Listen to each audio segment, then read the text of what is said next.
next we have Land Development Code revision process update, including discussion of the transportation impact analysis.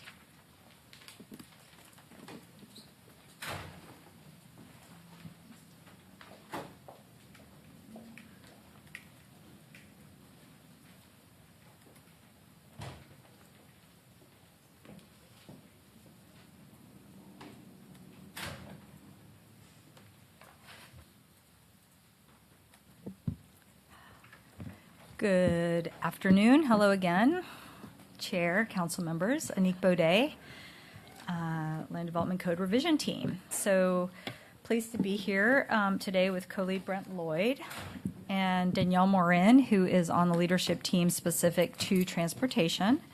And we're going to brief you specific to the transportation chapter and some things we've been working on within the guideposts of council direction that apply to the transportation chapter. So we always like to start our presentations with the timeline that was released by the city manager in late July. Here we are at Mobility Committee. Thank you for inviting us for a briefing.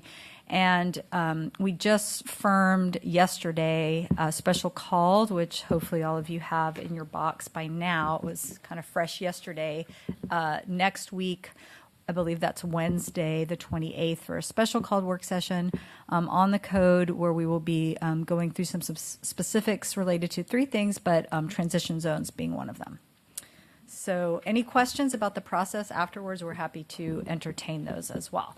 So for this afternoon, we're going to focus in on transportation demand management, transportation impact analysis, and something we're introducing in service to council direction regarding looking at the type of transportation analysis we do at the zoning stage, and also under this umbrella of how we're organizing the transportation chapter under a section called Comprehensive Transportation Review, which is hopefully the idea is to make how you go about doing transportation review more streamlined.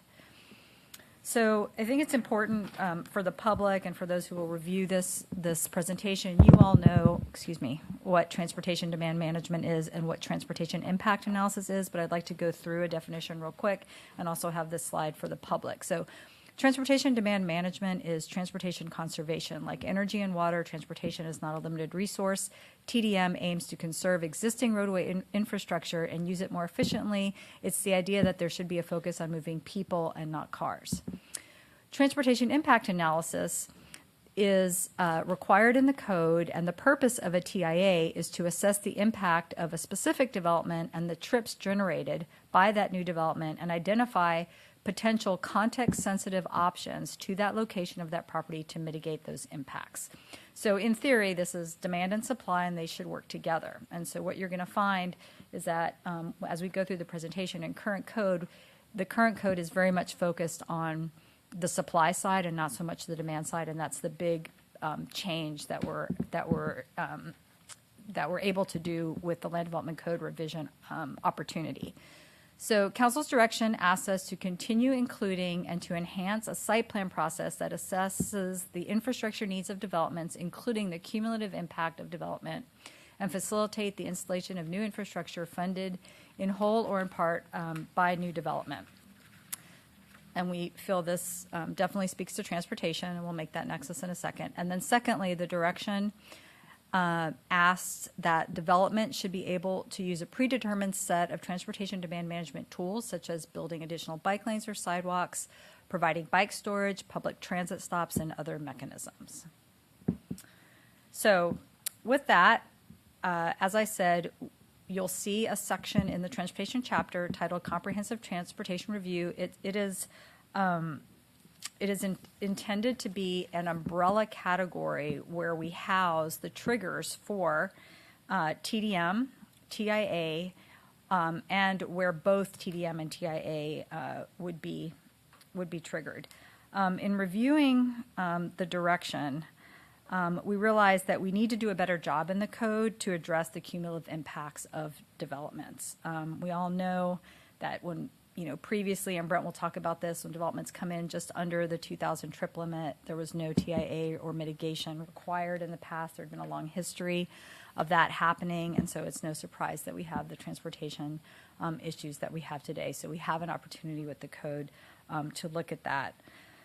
So this umbrella term captures three regulations and procedures that are happening today, but organizes them in a way where someone using the code is more likely to understand TDM and use it as what we're calling a TDM first approach to traffic mitigation, because as you all know, as you've been working on the 2016 bond and other transportation issues, Project Connect, or projects and initiatives, that transportation demand management is the most cost-effective and efficient way to manage congestion quickly.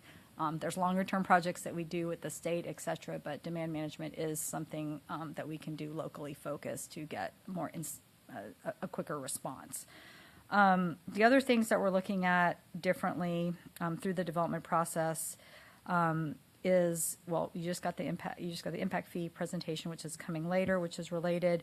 We're also looking at making rough proportionality and how that works more predictable. We have had a year of practicing since the code was put on hold in using our rough proportionality processes, and so in working with the community, there are things we feel comfortable putting in and codifying to make that process a little more predictable, and so we can talk about that a little bit at a future work session as well.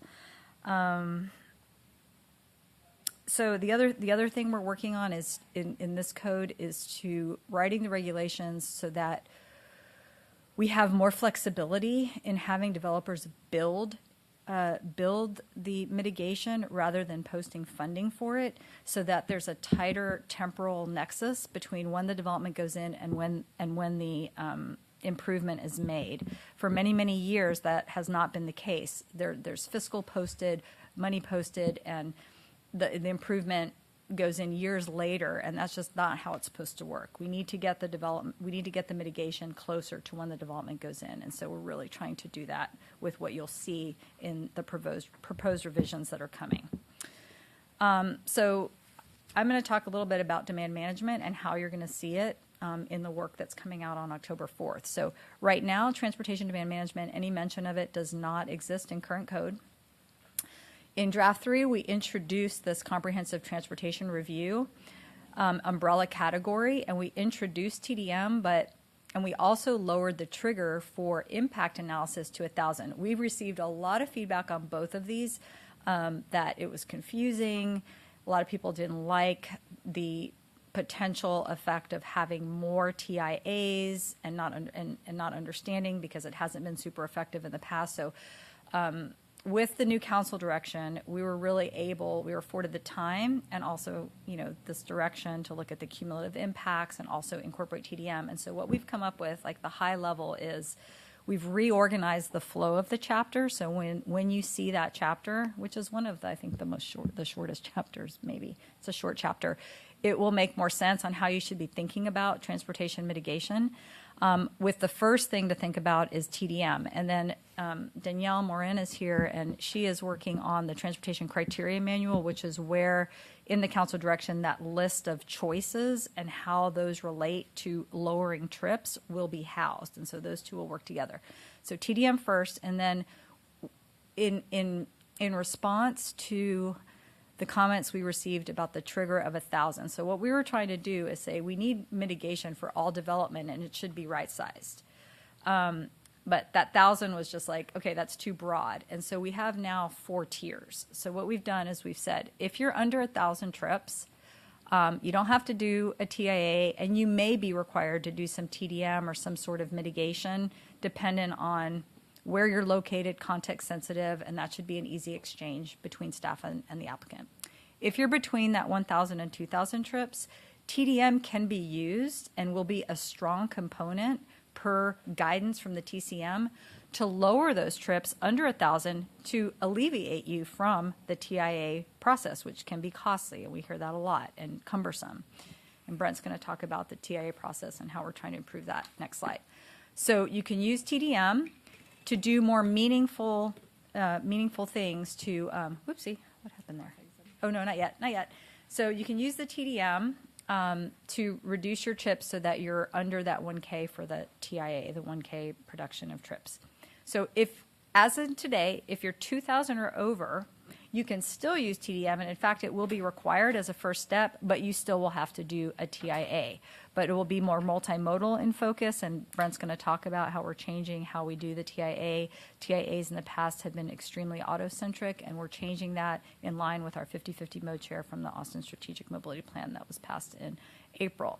So all TIAs, I'll end with, will include a TDM element moving forward. That's what we've teed up in the code, should the code be adopted. So the effect of the change is codifying a TDM first approach to transportation review, making transportation review more predictable, and I like to use the word realistic, of what we can really do in a lot of places to help mitigate. It's not just, we can't just add turn lanes and add capacity everywhere. That's not realistic, and it's not cost effective.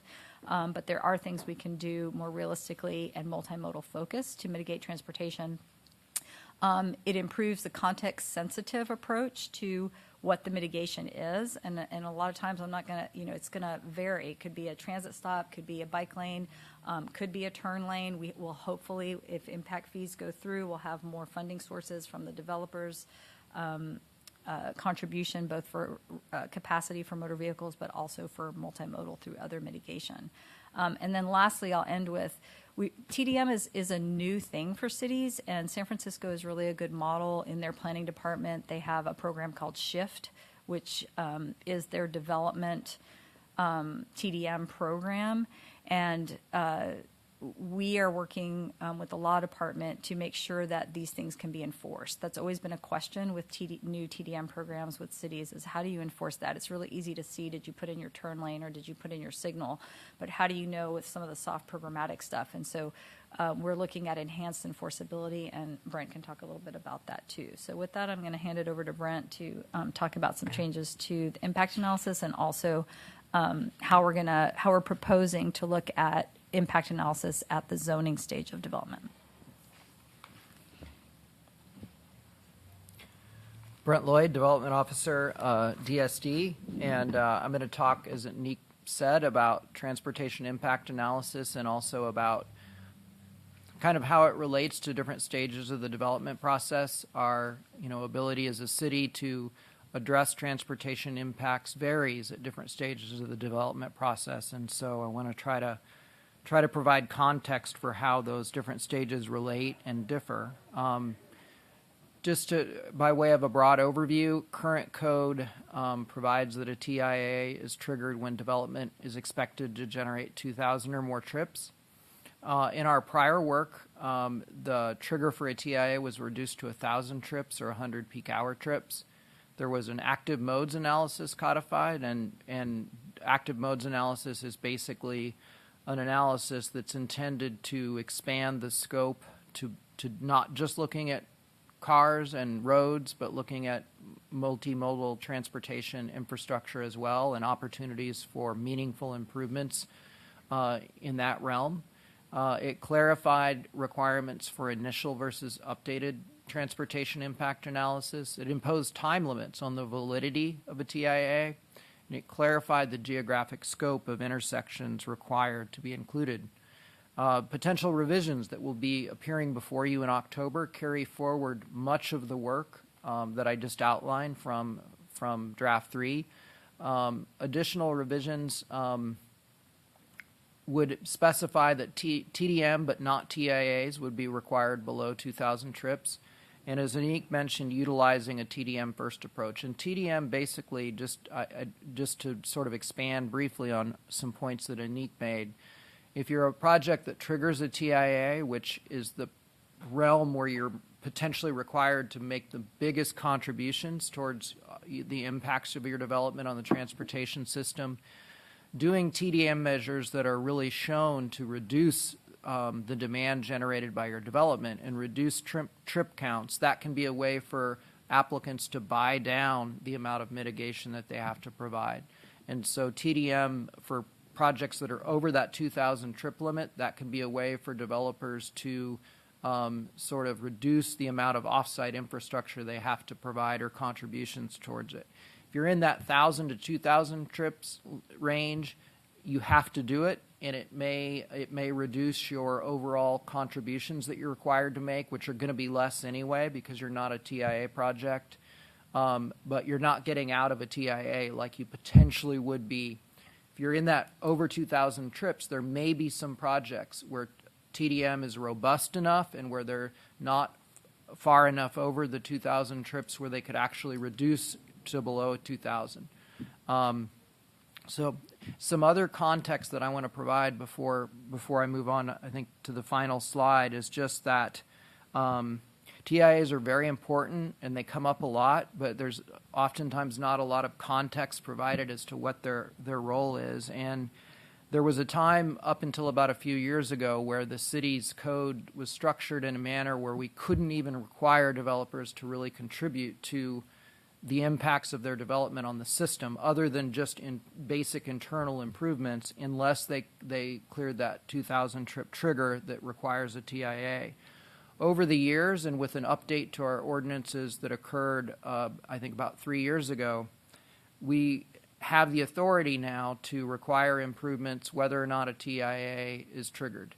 Our code is structured so that the universe of improvements we can look at is less if it doesn't trigger a TIA, but we definitely have more robust conditioning authority to get developers to contribute towards the impacts of their projects.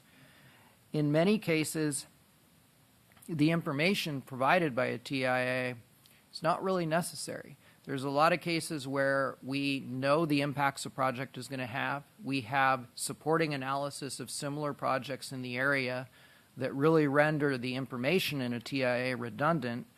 And because they've triggered a certain trip threshold, we have the analytic tools that Anik mentioned, the rough proportionality model. We have the tools necessary to justify contributions.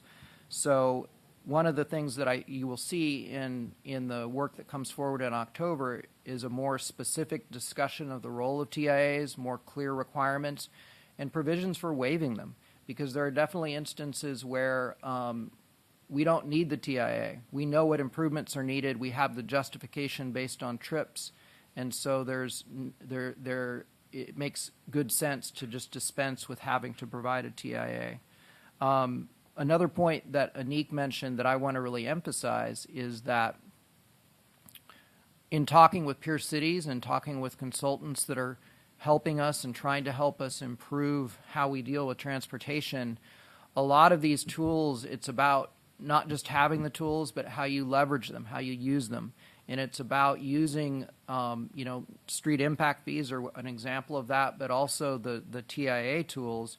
It's about using those tools to leverage actual construction of improvements. We've had a history going back a long time of having applicants post-fiscal collecting contributions, and they sit in accounts. And it's very hard to track, and it's very hard to see when other contributions in the same area come in to where you have enough to pool it and actually get something built. And as that money sits there, it loses value over time. And so it's really important to not only have the tools in the code, but have a clear vision as to how to use them to leverage the actual construction of improvements that are going to make a difference. Another issue I want to just touch on before we move on to the final slide is conditioning authority. We have, in the work that you'll see in October, there's also more of a clear framework for not just TIAs, but also how we go about documenting conditions that are required. When we require a developer to provide off-site improvements, we have the code that you'll see in October, the draft code that you'll see in October has clearer rules for phasing it, for requiring, if an improvement is required at the outset of a development, for specifying at what phases it has to be constructed. There's clearer sort of, right now, I think what happens a lot, staff has some really good practices for dealing with these issues, but it's fairly ad hoc. And I think some of you in the zoning realm, which we'll talk about in a minute, have seen there's a lot of just trying to figure out how do we paper this, how do we paper that. there's a real effort in the code to provide a firmer foundation for how we go about documenting the improvements that are required, what kind of potentially recorded agreements, if it's a site that includes multiple lots, and what we can do to maximize enforceability. And with respect to enforceability as well, Anik mentioned TDM, and there certainly are TDM and other transportation conditions. We want them to be as enforceable as possible. And there may be conditions that are difficult to enforce, and the code can't solve all those problems. But we want our conditions to be maximally enforceable, and I think one of the provisions that you'll see in the work that comes forward in October is clearer requirements for how conditions are documented, requiring that they be documented on the face of a site plan. We have other parts of the code that we haven't had a chance to talk about yet, general provisions of the code that say that when a condition is imposed on a site plan, that condition, violating that condition is a violation of the code. So there's a lot more belt and suspenders in the code about trying to really give the full force of the code to different conditions that are required on a more project-specific basis as development goes through the process. So the final slide is transportation at zoning.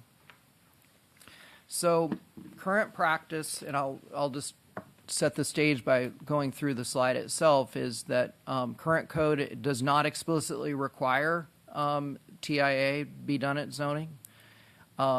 Draft 3 codified TIAs as an option at zoning. In the potential revisions, the analysis will be a component of zoning. Transportation analysis will, but there will not be a traditional TIA required as part of the zoning process, with the exception of PUDs. Right-of-way and other access dedications may be required in certain cases, and I'll elaborate on that in a second. And the effect of the change overall is right-sizing the analysis to the phase of the development process that we're talking about. Zoning is a legislative phase. It doesn't authorize construction.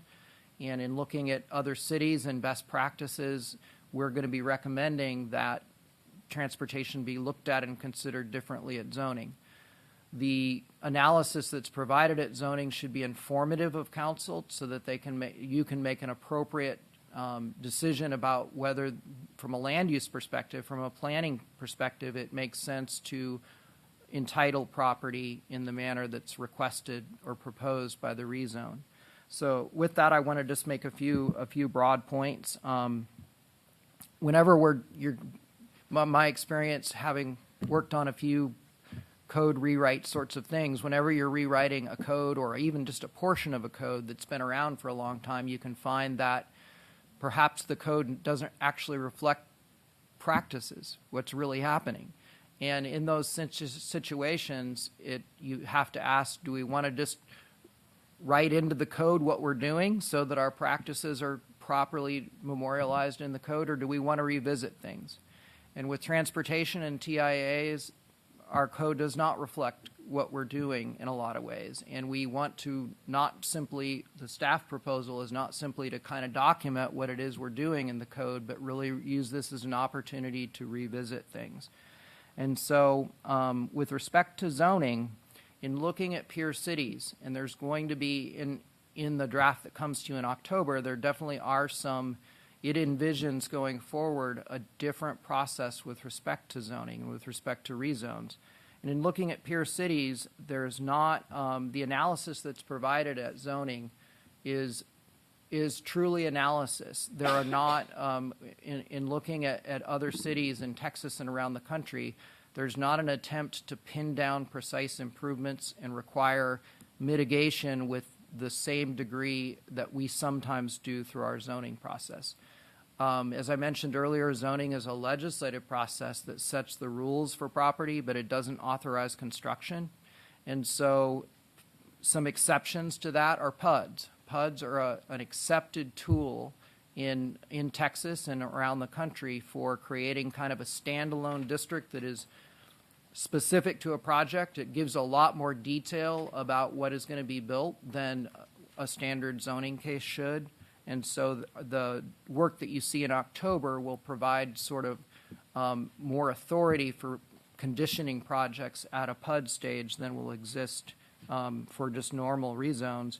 And additionally, there are some dedications, like in a normal zoning case, there are dedications that we know are going to be required no matter what a developer builds. If you rezone a property, council is authorizing that range of uses in that district to be built in the future. And there are cases where we know that no matter what the developer chooses to build from the list of uses allowed within a district, that there will be certain access required, certain right-of-way dedications. So in those instances, it may be appropriate to consider some dedications at zoning. But in general, the path forward that we will recommend in the draft, and we've worked with our consultant on these issues as well, will be that the zoning process with respect to transportation focus more on information, focus more on letting council know what are the impacts of the uses that you're allowing in the district, and also related to that, what are the tools that staff will use at the site plan stage. So if a rezone request is granted, very much part of the analysis and the discussion will be if the developer comes in with a site plan for particular types of improvements, here are the tools that staff will have, here are the tools that can be used. But it will be a little bit of a different process suggested in the draft than what I think has kind of happened and evolved over time today. So those are my comments, and we're definitely available for questions. Let me say thank you very much. Presenting the information this way I'm finding it very helpful. And I particularly like the way you're organizing it with the current code, draft 3, potential revisions, and effective change. It's really helpful to me to really understand what you're talking about. So thank you. So do we have questions? You want to go first? I'll start with one at least. Okay. Clarify for me the thing you said last about what types of analysis would be provided at the zoning stage. A rezoning stage is what we're talking about in a rezoning case. Is because the practice we've been doing is we often ask for or receive a full TIA based on a proposed project. But the decision before us at a zoning case is not to approve a construction project or a site plan, but the zoning. So is the analysis being contemplated here applicable to the zoning category for this site conditions regardless of a proposed project? Is that how that would work? There will be a broader level of analysis that's focused on sort of the entire range of development that could occur within that district, as opposed to sort of conditioning, using the TIA as a way to kind of condition the zoning case to a particular type of development. And the exception, I think, would be PUDs. As I mentioned, PUDs are inherently a different type of zoning tool than just sort of a standard rezone from one zoning district to another. But very much the focus in the draft that will be provided in October will be in making sure that council has sufficient information to make an informed decision, and that will include discussion about what tools are available at the staff level, at the administrative level, when a development comes in, an application comes in, what kind of mitigation can be required, things like that. And I'll add, we're still developing what that story, so to speak, would look like in the zoning report for you all to be informed about the impact of that land use change, but on a broader, we're talking about a land use change, not a specific project, right? So we're still working, on that, and it's still quite possible, that we would ask the developer to do that analysis. It's just we're trying to differentiate a TIA from what we do at the zoning stage, which would be a different type of analysis. And, we've been talking a lot with staff, like, is that an analysis staff could do? We always have affordability on our mind. Like, how can we make the process easier, more predictable, more streamlined, and less expensive, right, overall? And so we're still looking at that, but we do feel like there probably is a space for the applicant to still provide some of that analysis for us, but it would just be different. On the part about collecting the fee and then it sits in a bucket and then we can't do it later, I'm completely with you on that. Is that not what the street impact fee stuff we heard earlier helps us address? It does. Right? Yeah, So- it does. So in the new system we'll be heading to, would it be possible for one development comes in, their fee is calculated based on that system? It's not the full cost of a particular improvement because it's rough proportionality. We go ahead and build it. We use city funds. Can we then reimburse the city from the second developer that is now benefiting from that project because of this street impact fee scheme? I don't believe we can get into that level of detail, but I want to just kind of more broadly maybe reiterate and rephrase a point I made earlier, and that is that the city has had problems over time in terms of getting a developer to contribute towards an offsite improvement, maybe a turn lane or an expansion of a road across the street.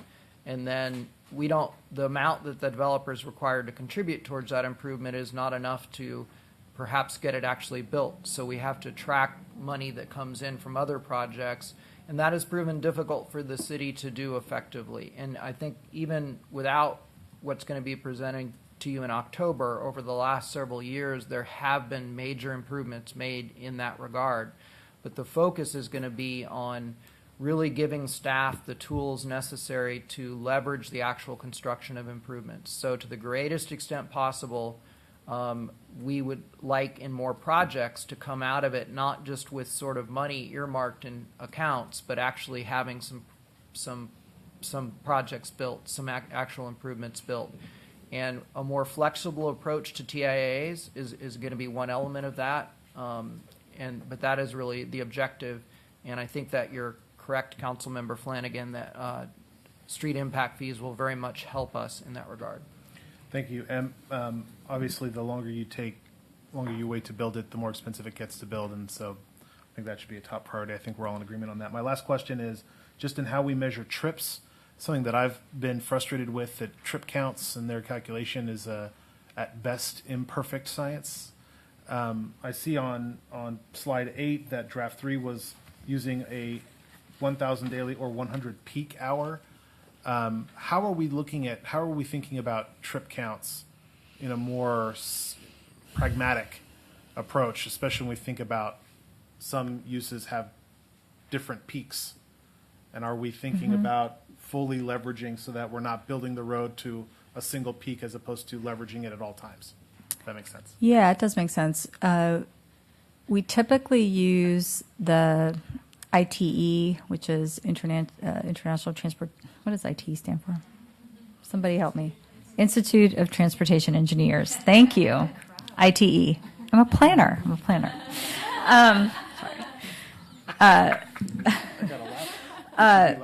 They just came out with their 10th edition that for trip generation from uses, which is modernized and is a lot more granular with regards to uses and taking into account a lot of things and what you just talked about as well, and looking at mixed use. I mean, in the last edition and editions before that, you didn't see a lot of innovation with regards to how do we think about trip generation in mixed use type scenarios. And so that is the standard that most cities use with trip generation.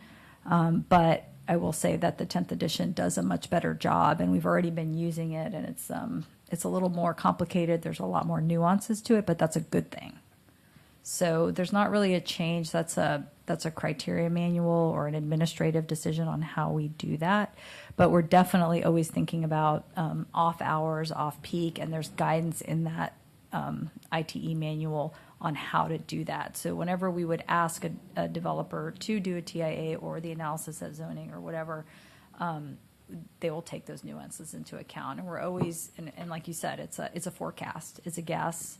We do the best we can with it, and we're more and more trying to be more multimodal and pragmatic about how we look at the trip generation. And in fact, with the Austin Core Transportation Plan in the downtown that's looking at operations downtown that Austin Transportation Department has just started, we're looking at calibrating. We're looking at past TIA's trip generation, and then actually going to lay out some tubes at the entry and exit points of buildings downtown to see how close did they get and what's the variable to really understand how close do we get in these things. And so that'll be something to look for when that comes Is it the forward. type of thing that depending on your use that you're planning for at site planning, you might find yourself in a different fee structure or a different type of requirements if the other uses on that street, if there's a gap? I mean, the travel pattern from a restaurant is going to be different than from a daycare, for example. And if the Yes. road is really loaded up with certain travel patterns, will there be incentive to mix the uses in such a way that we're leveraging the built-out infrastructure?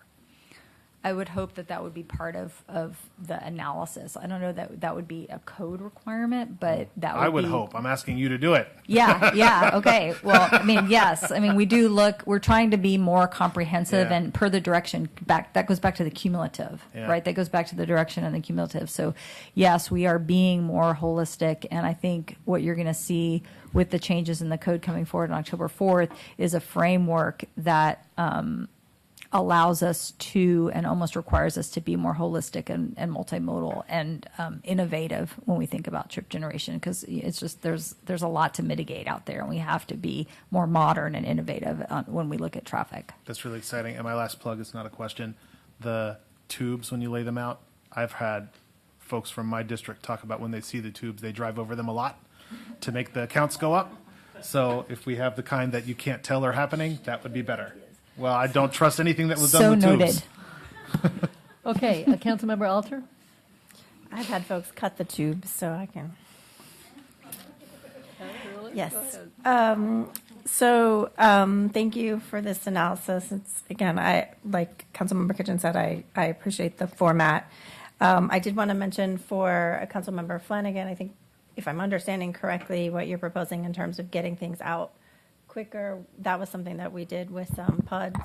I believe with Austin Oaks, we allowed them to kind of pay for a particular project in specific so that it could get done. And even though they're not building anything, they now have to do that project, and we have the money to do it. And so that project's getting done while we're waiting for them to figure out what they're gonna do. So I think that's an interesting approach. I think it'd be really helpful to illustrate some of this with some cases that we may be familiar with and how it might look differently so that we can really understand.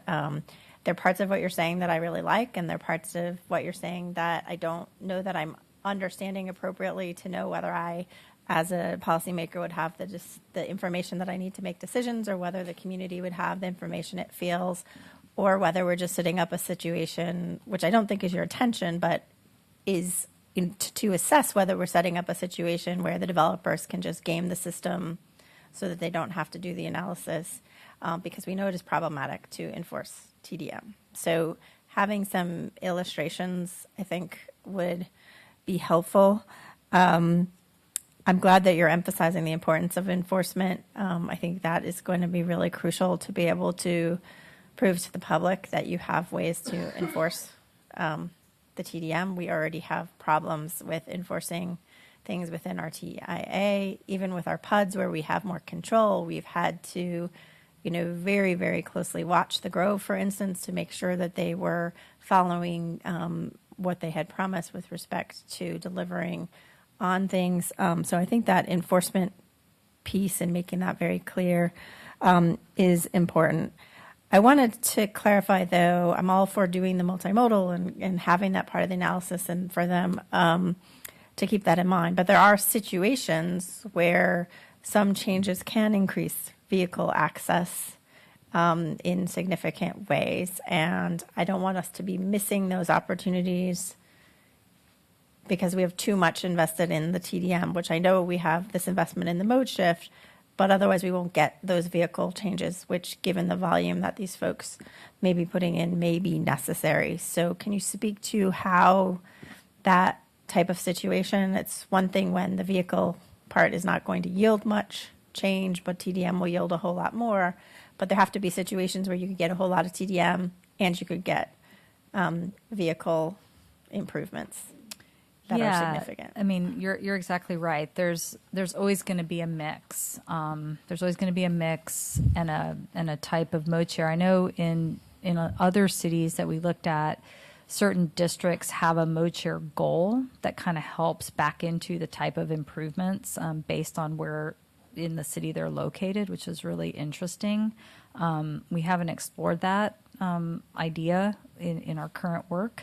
But to that end, I mean, we are always very cognizant of the trip generation and then being realistic in our administrative work of, what does the transit network look like adjacent to this property? What is the bicycle network look like? What is the use? What types of uses could be there if it's at the zoning stage or if it's at the site plan? What is being proposed? And the engineers and planners are pretty diligent in not allowing, some sort of, not realistic proposal from a developer to say we're just going to do, provide bus passes or unbundle our parking and be done with it. It's like, no, this is a drive-through Starbucks.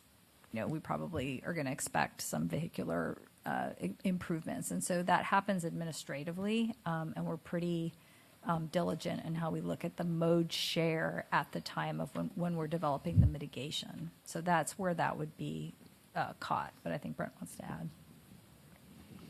Yeah, just briefly, you can imagine like a hypothetical where some of these issues play out. A development, we use our rough proportionality system to determine that a development is going to generate based on the uses proposed and the trip counts in the document. I can't remember the acronym either. The ITE that Anik referenced, which is a critical input. We determined that $250,000 worth of off-site transportation improvements are required, and perhaps that level of contribution, coupled with some other tools we have in the code, could get 2 improvements built. And the question then becomes, the developer wants to use TDM to reduce that amount to perhaps a lower amount to where we couldn't get improvements built. And I think the code cannot dictate how that analysis occurs, but I think fundamentally, to Councilmember Alter's point, what council should want to see and what staff wants to see as well is that we look at TDM in a context-sensitive way. Are these TDM measures at this particular location, in this particular context, really going to reduce trips sufficiently to where we want to forgo potentially requiring actual improvements? And that's going to vary from context to context. And so, but I think there definitely has to be that level of rigor brought to bear on when we allow TDM, especially if the reduction is going to have the effect of preventing us from getting on the ground improvements. And that's not always the case. There's times where potentially the amount of impact that's at stake, allowing TDM is actually not going to have the effect of really preventing us from getting any improvements built. But I think there are a lot of issues: location, degree of impact, feasibility of the TDM measures given the context, that all have to be considered. And I think the code can generally signal an intent and point a direction with respect to these issues, but they're inherently technical enough that it's not going to be able to be fully worked out at the code level. I have one more thing to add. Oh, go ahead. Go ahead. I want to do a time check. I don't want to cut off Councilmember Alter at all, or Councilmember Ellis if you have questions. But we have 10 more minutes, and then we have one very short update. So that's just, I can stay. I'm just reminding people of the time. So go My ahead. quick comment is that over the last few years, as we've been doing more multimodal and TDM, the typical reduction of trips have been in the 10 to 30% range, just to give you an idea of how TDM has been used. It's not, the location, as Brent pointed out, and the facilities are really important as you get closer to that 30% reduction. So I support, again, the concept of TDM. I think there are going to be concerns in the community on the enforcement side, which I know you identified something that you were looking to make very robust. So as you're going through it, I think being very clear about how we will enforce it would be helpful. I think illustrating sort of how these differences play out and how they, maybe in some cases also with illustrations, not just comparing that, but showing us that TDM actually worked, and over time, we got some of those things, because there are people who are skeptical about it in the community, and if you're confident in your numbers, you should be able to present those, because I think, the test for this is going to be, are we creating a system that is going to let the developers game it so that they don't have to make their contributions to addressing our mobility challenges or not? And that can play out in a lot of different ways, and they will find a way to do it, but let's minimize the ability to do the gamesmanship with that, and let's not leave open to the community a need to be second guessing that when this comes out. Thank you. Ellis? And I can be fast. How broadly do you expect mitigation funds could be applied? I know you said that it was previously just kind of going into a pool of money and it wasn't tracked very closely. Are you thinking of keeping it more in like geographically, this is the project being built and all the funds need to go toward this, or could maybe adjacent improvements be included as well? I'm not really familiar with how that works.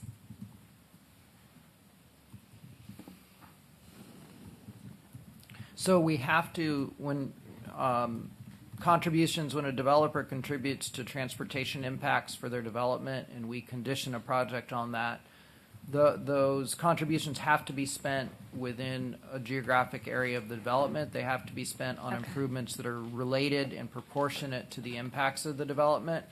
But there definitely are options where there's potentially a range of improvements that a developer's contribution could be spent on, and we don't have to pin that down exactly at the time that the contribution is made, and we can be more flexible about looking for opportunities to pool developer contributions with bond money, with different contributions from other projects. And I think really trying to build flexibility in our systems to do that is a long-term goal that I think we've made some strides in, but we want to do more. And I think the number one objective and the most surefire and safe bet is if we can get something built right away, rather than having money that we have to track. Even if we're more flexible, even if we're more diligent, even if we have better tracking mechanisms, what we've heard from other cities and from our consultants is that a bird in hand is, I forget the phrase, but we'd rather get the improvements built. And so the tools that you will see in the code in October are geared towards maximizing that potential. Okay, that's really exciting news. Is there a minimum threshold for like the size of a development to not need a transportation impact analysis except for daily trips or peak hour trips?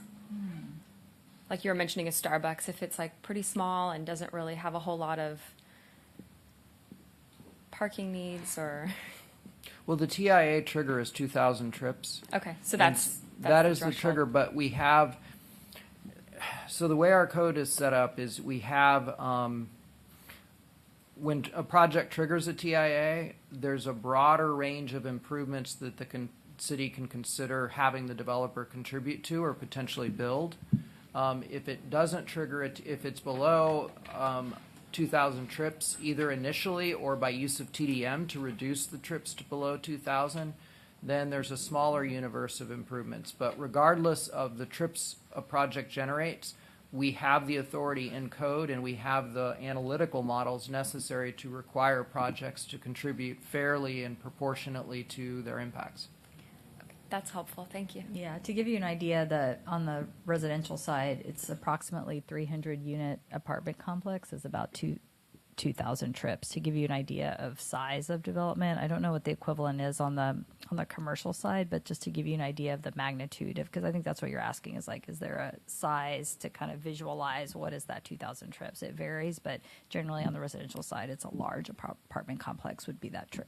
Okay, that's helpful. Yeah, I was just generally trying to wrap my head around, what 1,000 or 2,000 vehicle trips looks like, especially given our discussions around we don't all have the same schedules and traffic patterns, for every business. So that's really helpful. Okay, thank you. We're going to move on to the next presentation. Let me just say this for my colleagues, and we can have conversations in between. This is so helpful, and I know we have a lot of conversations and questions and things. So we'll give some thought to allowing more time in the future, and I'll just talk with my colleagues to see if they want to, how they might want to set that up. So I really appreciate this. This is very helpful. I have a few questions, but I'll send them to you. So thank y'all very much.